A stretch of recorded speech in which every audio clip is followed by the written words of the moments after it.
이스라엘에서 목자라는 직업은 낮고 천한 신분이었습니다. 법정의 증인으로 설 자격조차 없었습니다.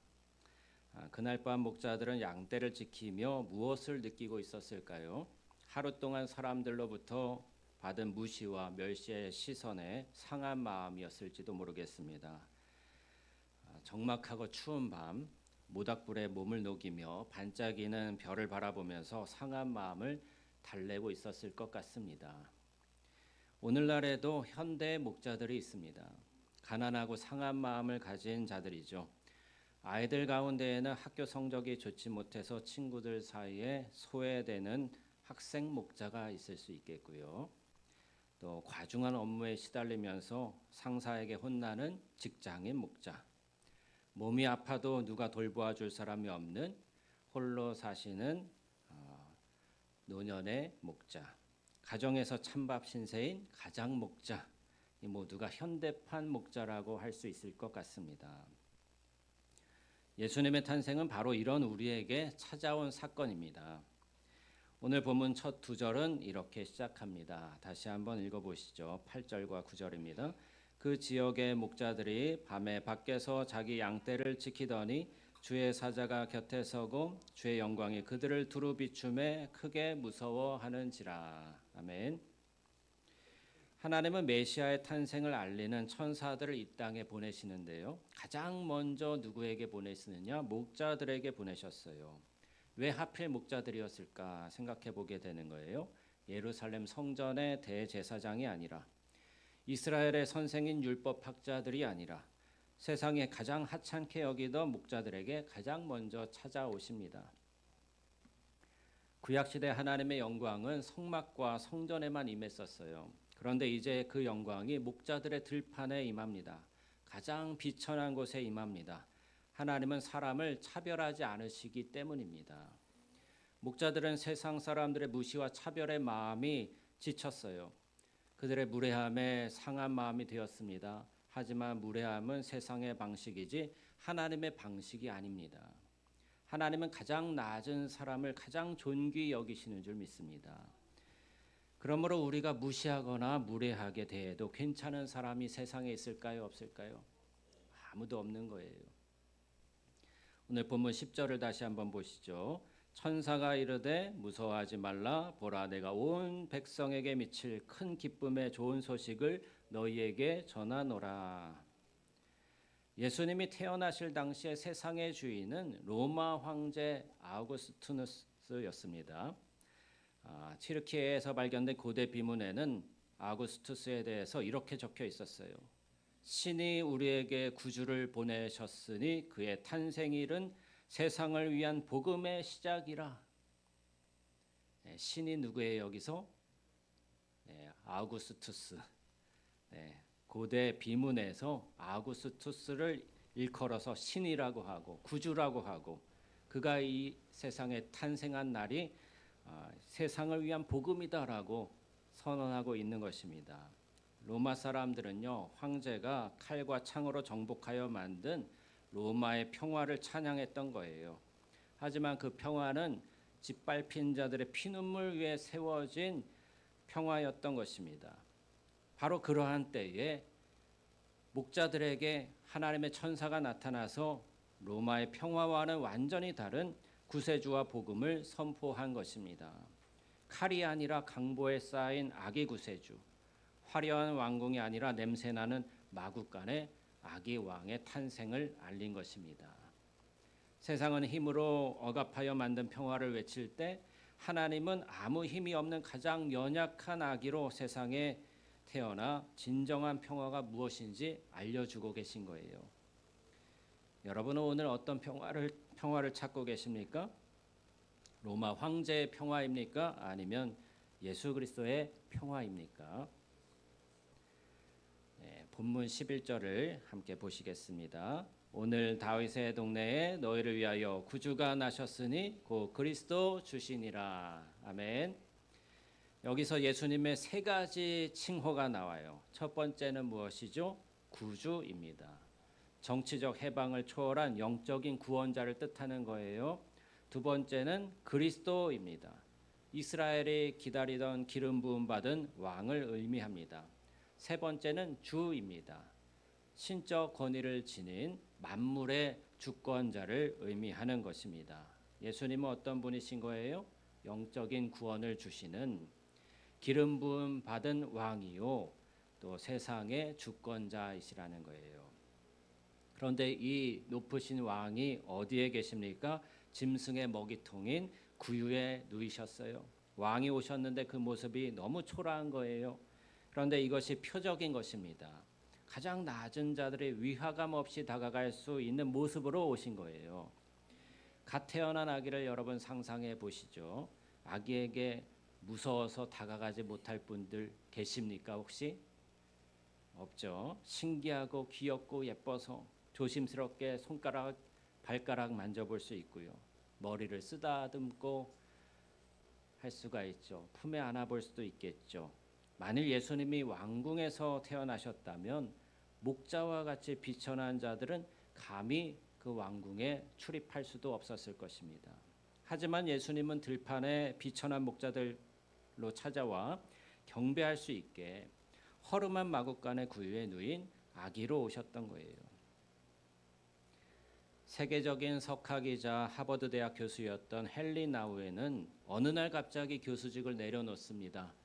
그리고 정신지체 장애인 공동체인 라르시로 들어갑니다. 사람들은 그가 미쳤다고 했어요. 그 좋은 명예와 지성과 또 경력을 다 내려놓고 왜 그것을 낭비합니까? 하지만 나우에는 중증 장애인 아담의 용변을 치우고 밥을 먹여주며 이렇게 고백했습니다. 나는 하버드에서 칭찬을 들을 때보다 말 한마디 못하는 아담을 씻겨줄 때 하나님을 더 깊이 느낍니다. 나는 올라가는 길이 아니라 내려가는 길에서 비로소 주님을 만났습니다. 라고 고백했습니다.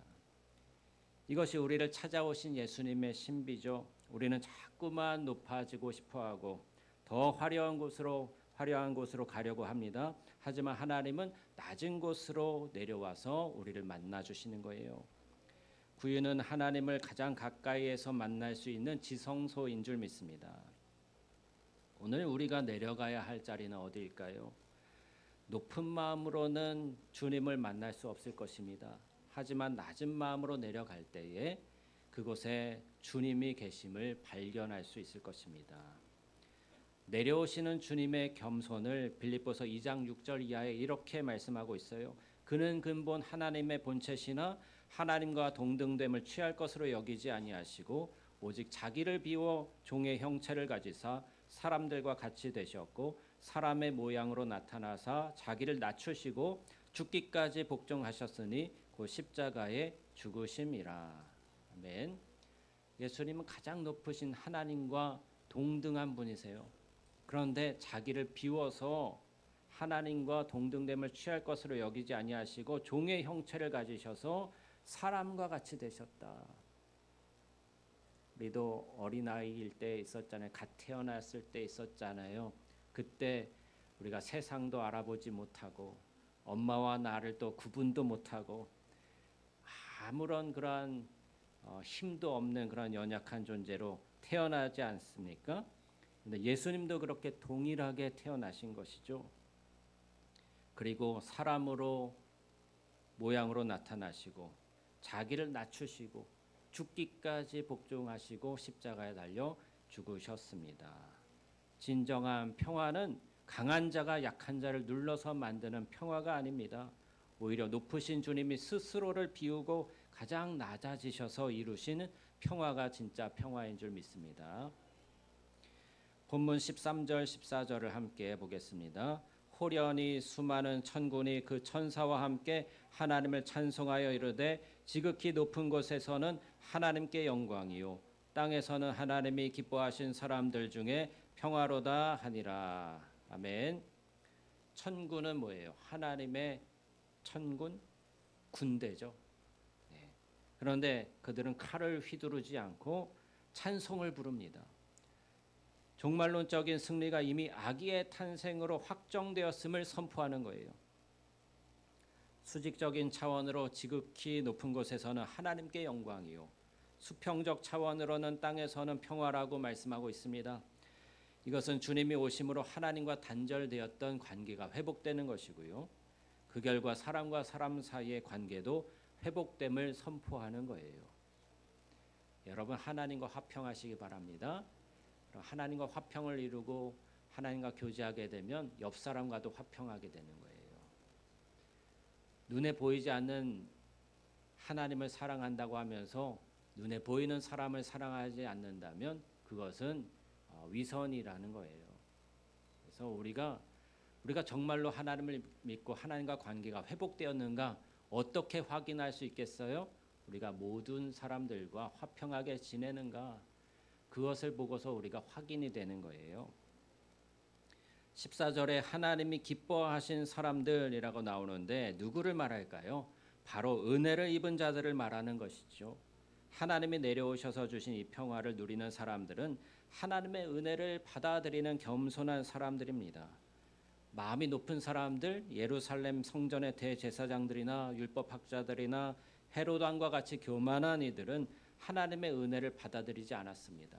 오히려 거부하고요. 어떻게 했어요? 아기 예수님을 죽이려고 했던 거예요.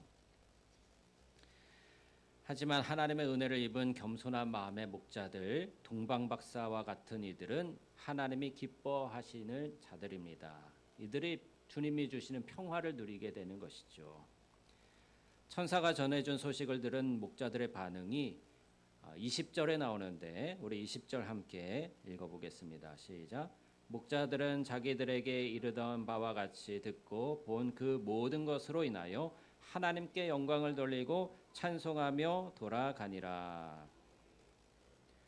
목자의 신분은 변하지 않았어요. 하지만 그들의 존재가 변했습니다. 무시당하던 자에게서 하나님께 초대받은 증인으로 변했고요. 소외된 자에서 기쁨을 전하는 기쁨의 소식의 전령으로 변하게 되었습니다. 오늘 우리들도 마찬가지입니다. 내가 아무것도 아닌 사람이라고 느끼는 분들은 주님 안에서 소망을 품고 기뻐하시길 바랍니다. 우리 주님은 그러한 여러분을 가장 먼저 찾아오셔서 성탄의 소식을 전하는 증인이자 전령으로 삼으십니다. 이 세상에 누구도 무시받아 마땅한 사람은 없어요. 이 세상에 누구도 무례하게 대해도 될 사람은 없습니다. 사람은 누구든지 하나님의 형상을 입은 존귀한 존재이기 때문이에요. 그래서 사람 위에 사람 없고 사람 아래 사람 없어요. 무슨 말씀인지 이해되시나요? 예수님도 자기를 낮추어서 모든 사람을 위해 자신의 목숨을 주실 만큼 존귀하게 여기셨어요. 하나님 아버지도 자신의 독생자를 여러분 한 사람 한 사람을 위해서 대신 생명을 내어주신 줄 믿습니다. 여러분은 예수님과 동등한 가치를 지니신 분들이라는 거예요. 1914년 제1차 세계대전 서부전선의 참호 속은 지옥과 같았습니다. 영국군과 독일군은 서로에게 총구를 겨누고 있었어요. 그런데 크리스마스 이브 밤 기적 같은 일이 일어납니다. 독일군 진영에서 작은 촛불이 켜지더니 고요한 밤 거룩한 밤 노래가 흘러나왔어요. 그러자 영국군도 영어로 따라 부르기 시작합니다. 잠시 후에 병사들은 무기를 내려놓고 참호 위로 올라와서 서로 악수를 하고 선물을 교환하고 함께 축구를 했답니다. 지휘부의 명령도 전쟁의 광기도 그 밤의 평화를 막지는 못했다고 합니다. 가장 참혹한 전쟁터 한복판에도 아기 예수님의 평화가 임하자 총성이 멈추게 된 것이죠. 이것이 오늘 본문이 말씀하는 평화의 능력입니다. 우리의 삶이 전쟁터와 같습니까? 여러분의 가정에, 여러분의 직장에 냉전이 흐릅니까? 오늘 이 전쟁터와 같은 한복판에 여러분의 참호 속으로 평화의 왕 예수님이 찾아오실 것입니다. 하나님께서 우리를 대하신 방식을 기억하시기 바라요. 우리는 자격이 없지만 하나님은 우리를 귀하게 여기셨어요. 그러므로 우리는 주님과 같이 주님이 우리를 대하신 방식과 같이 우리도 다른 사람들을 대해야 합니다. 나보다 약한 자에게 예의를 갖추십시오. 나보다 나이가 어린 사람, 그리고 길에서 만나는 노숙인에게도 존중의 언어를 사용하시기를 바랍니다. 다른 사람을 절대로 무시하지 마십시오. 차별하지도 말고요. 다른 사람에게 무례한 언행을 삼가십시오. 그리고 정중한 그리스도인, 그리고 동정심이 있는 그리스도인이 되시기를 바랍니다. 우리의 말투에서 그리스도인의 겸손이 나타나야 되는 거예요. 다른 사람을 또한 가르치려고 하지 마십시오. 세상에 가르치려 드는 사람을 불편해하지 않을 사람은 없어요. 말 없이 선을 행하고 본을 보이시기 바랍니다. 어린아이들도요, 말로 배우는 게 아니에요. 우리의 가르침으로 배우는 게 아니라 우리의 본을 보일 때 그 모습을 보고 배우게 됩니다. 말로는 이렇게 하라고 하면서 우리는 부모로서 행동은 정반대로 할 때가 있거든요. 아이들이 말로 배울까요? 행동으로 배울까요? 부모의 행동을 보고 배우는 거예요. 우리 서로에게도 마찬가지죠. 우리 각자가 주님께서 선생님이 되어 주셔서 말씀으로 알려주시고 또 성령으로 깨우쳐 주시기 때문에 우리는 누가 누구를 가르칠 필요가 없는 존재들이에요. 서로 본이 되어 주시기를 바랍니다. 그리고 자신의 행위를 자랑하지 마십시오. 자랑하는 사람은 자신의 선행조차 무가치한 것으로 만들기 때문입니다. 자랑하려는 사람은 그리스도의 겸손을 자랑하시기 바랍니다. 자기를 스스로 높이기보다 다른 사람이 나를 칭찬하게끔 사시기 바랍니다. 주님 안에서 사랑하는 성도 여러분, 이번 대강절에 우리는 하나님의 평화가 가장 낮은 곳으로 흐른다는 사실을 기억하기 원합니다. 그리고 우리도 그리스도의 평화를 전하는 운반자가 되어서 차갑고 무례한 세상에 따뜻한 존중과 초대의 손길을 전하는 전령들이 되기를 원합니다. 기도하시겠습니다. 우리 함께 통성으로 기도할 때